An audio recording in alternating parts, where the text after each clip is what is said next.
조갑제TV 시청자 여러분 안녕하십니까. 2021년 4월 8일 정오를 넘겼습니다. 낮 12시 13분입니다. 어제 있었던 선거는 언론에 의해서 41대 0으로 불리고 있습니다. 41대 0. 서울의 25개 구, 부산의 16개 구에서 모조리 오세훈, 박영준 후보가 이겼습니다. 그래서 41대 0이라는 스코어를 남겼습니다. 표차는 서울은 18%포인트, 부산은 28%포인트라는 1대1 대결에서 유례가 없는 초압승이었습니다. 그 후유증이, 그 후폭풍이 오늘 맹렬하게 불고 있습니다. 더불당이라고 그러더라고요. 줄이면은 더불당 지도부가 4.7 재보선 참패에 대한 책임을 지고 총사퇴하기로 했다는 기사가 금방 떠올랐습니다. 지금 의원총회를 하고 있는데 김태년 당대표 직무대행 겸 원내대표가 의총 직후 공식 성명을 발표할 것으로 전해졌는데 지금 의총 진행 중에 신동근 최고위원이 페이스북에 글을 올렸습니다. 최고위원으로서 책임을 통감한다. 오늘부로 최고위원직을 사퇴한다. 라고 한글로 봐서 총사퇴를 결의한 것으로 보입니다. 민주당 최고위원은 원래 9명인데 지난달 이낙연 전 대표가 물러나서 현재는 8명입니다. 이낙연 전 대표죠. 전 대표는 국민 분노를 헤아리지 못했다. 성찰의 시간을 갖겠다는 글을 올렸습니다. 이 죽을 꾀를 낸 사람 중에서 이낙연 대표가 첫 손가락에 꼽힙니다. 작년 말에 무리하게 당헌을 개정을 해가지고 후보를 낼 수 없게 되어 있는 당헌을 고쳐가지고 서울, 부산 시장 보궐선거에 출마를 시킨 것이 이 선거를 역사적 선거로 만든 죽을 꾀였습니다. 그냥 두었으면 싱거운 선거가 될 뻔했고 뽑혔다고 한들 1년밖에 못하고 또 서울의 경우에 시의회를 민주당이 딱 장악하고 있으니까 얼마든지 통제할 수가 있었는데 허영심이 지나쳐가지고 문재인 정권 체면상 서울시장, 부산시장 선거 놓칠 수 없다. 이렇게 해서 공천을 강행하다가 안철수가 단일화 드라마라는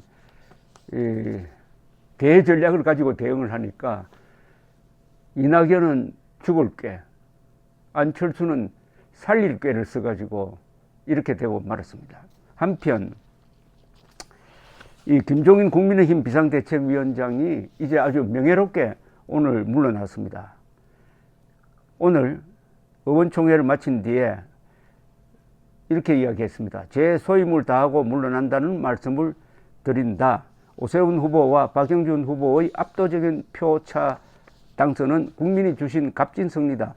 이 정부에 대한 분노와 심판의 목소리가 고스란히 담긴 결과다. 지난 2년간 국민의힘은 혁신을 위해 나름대로 노력했지만 아주 부족한 점 투성이다. 가장 심각한 것은 내부 분열과 반목이다. 지난 총선에서 보듯이 스스로 강화할 생각은 안 하고 외부 세력에 의존하려고 한다든지 민생을 수습할 의지가 없고 오로지 당권에 욕심을 부리는 사람들이 내부에 많다. 그런 욕심은 국민의 눈살을 찌푸리게 했고 언제든 재현될 수 있다. 이번 선거에서 자신들이 승리했다고 착각하고 개혁의 고삐를 늦추면 다시 4분 5일하고 천재 1호의 기회는 소멸할 것이다. 라고 했습니다.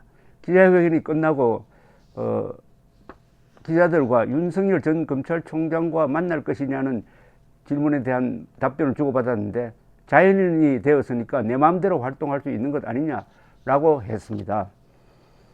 이 김 위원장은 일단 명예롭게 물러나게 됐습니다. 무엇보다도 선거 결과가 좋았어요. 이 선거 결과가 좋게 된 데는 첫째는 김종인 그리고 오세훈 두 사람의 노력도 있었고 안철수 씨가 단일화를 제안을 했고 결국 국민의힘이 그것을 받았고 또 단일화 승부에서 오세훈 씨가 이겼지만은 안철수 씨가 발벗고 나서가지고 선거운동을 하고 하는 이런 사람 덕을 많이 보았습니다. 김종인 씨는 운이 좋은 사람입니다. 자신의 노력 플러스 주변 사람들의 도움을 받았습니다. 그런 사람을 보통 운이 좋다고 합니다.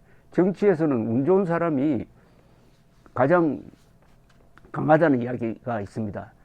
2016년 4월 총선에서는 김종인 씨는 당시에 문재인 세력이 장악하고 있던 이 민주당의 대표로서 선거를 지휘해가지고 이겼습니다. 그게 바로 박근혜 탄핵으로 가는 길을 열었고 문재인 대통령 당선으로 이어졌습니다. 그러니까 문재인 정권 수립에 1등 공신을 했습니다. 그러다 그 당에서 물러나서 한때 대통령 선거에 출마하려고 하다가 곧 접었죠. 근데 이번에는 완전히 그 반대 진영으로 와가지고 또 문재인 정권에 큰 타격을 주는 선거를 지휘한 사람으로 기록되었습니다. 저는 이 지난 1년 동안 이 김종인 비상대책위원장의 행태를 상당히 비판을 많이 했습니다. 비판하는 이유는 비상대책위원장 기간이 너무나 길다. 이건 상시대책위원장이다. 더구나 선출되지 않는 권력이다. 선출된 102명의 국회의원이 선출되지 않는 사람에게 당의 지휘권을 맡기는 것은 이거는 헌법 정신에도 맞지 않다. 그리고 탈이념이라든지 아니면 호남 굴종적 정책을 펴는 것에 대해서 비판을 많이 했다는 것은 여러분들도 잘 아시리라고 생각합니다. 그러나 이번 선거는 결과적으로 김종인 씨의 승리였습니다. 이것은 정치는 가장 중요한 게 결과입니다. 결과를 보면은 김종인 씨가 성공적으로 비상대책위원장직을 수행했다는 평가를 받게 될 것입니다. 그래서 그동안에 제가 김종인 씨를 비판했으니까 그러면은 이 국민의힘 안에서는 김종인 씨를 어떻게 평가하고 있는지 제가 한번 취재를 해봤어요. 우선 국민의힘에는 지금 102명의 국회의원 중에서 초선 의원이 56명이나 됩니다. 이 초선 의원 사이에서는 김종인 비상대책위원장의 인기가 좋았습니다. 이 초선 의원들이 가장 싫어하는 사람이 홍준표 전 자유한국당 대표라고 합니다. 왜 그렇게 됐는지는 뭐 변론을 하더라도, 그리고 김종인 씨에 대한 평가, 제가 가장 비판적으로 본 데 대해서 또 당내에서의 평가는 다르다는 것을 알았습니다. 저는 왜 호남을 찾아가서 사과할 일도 없는데 왜 사과하느냐고 하니까 그쪽 이야기는 이겁니다. 그렇게 해야 호남 쪽에서 국민의힘을 비판하는 그 예봉을 좀 부드럽게 할 수가 있다. 이런 이야기였습니다. 그리고 제가 납득하기 좀 힘들지만은 이해하려고 노력하는 또 하나의 설명은 이것이었습니다. 이른바 태극기 세력과 국민의힘을 서로 분리시키는 데 성공했다. 그래서 중도의 지지를 받을 수 있었다는 게 당내의 평가였습니다. 당내 태극기 세력이라고 할 때 이런 설명이 붙습니다. 작년 4월 15일 총선 이후에 이 우파라고 주장하는 사람들이 사전투표 부정, 개표 부정 이런 걸 자꾸 주장을 하면서 국민의힘을, 그때 미래통합당입니다. 미래통합당을 괴롭히면서 당신들과 손잡고 부정선거 규탄에 나서자고 하는데, 우리가 선거를 치러가지고 개표 부정 없었다는 걸 우리가 너무나 잘 아는데 이렇게 나오니까 제일 처음에 설득을 하다가 설득당하지도 않고 설득을 해가지고 자기들 앞에서는 납득했다고 하는데 돌아가면 또 사전투표 부정론을 펼치니까 아이고 저런 사람들하고 같이 갔다가는 되말려 버리겠다, 큰일 나겠다 해가지고 거리를 두기 시작하면서 그것이 일부 우파 세력으로부터는 섭섭한 게 됐을지 모르지만은 이 국민의힘에서는 그게 이번 선거에 중도를 확장시키는 것, 중도를 확장시키는 하나의 요인이 되었다는 설명이었습니다. 이것은 지금 광화문 세력 또는 태극기 세력이라고 불리는 분들, 그리고 사전투표 부정론을 주장했던 사람들, 그 중에 상당수는 트럼프가 또 부정선거로 억울하게 낙선했다고 주장하는 사람들과 겹치는데, 이런 사람들이 국민의힘에만 짐이 될 뿐만 아니라 이게 정권 교체로 나아가는 데 있어서 가장 중요한 중도와 보수를 통합시키는데도 걸림돌이 될 수 있다는 시각을 국민의힘이 가지고 있다는 점에서 참고할 필요가 있다고 생각합니다.